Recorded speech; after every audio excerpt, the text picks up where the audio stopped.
আমি যখন ঘুম থেকে উঠি তখন বাজে ৮টা, আর ঘুম থেকে উঠে দেখি এই অবস্থা ওয়েদারের।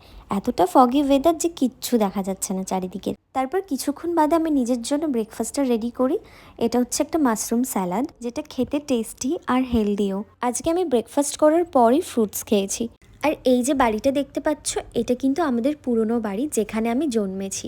আর জন্মানোর ৩ বছর অবধি কিন্তু আমি এখানেই কাটিয়েছি। আমরা চলে আসার পর ঠাম্মি আর কাকুরা এখানেই থাকতো, তবে এখন কেউ থাকে না, শুধু এই বাড়িটা রেন্টে দেওয়া হয়। আর আজ কাকুর বাড়িতে আমাদের একটি বিশেষ কারণে নিমন্ত্রণ ছিল। আর আজকে মেনুগুলো তো দারুণ ছিল, ভেজ ডাল, বেগুন ভাজা, ২ রকমের মাছ, চাটনি, পাঁপড়, মিষ্টি, আরও অনেক কিছু।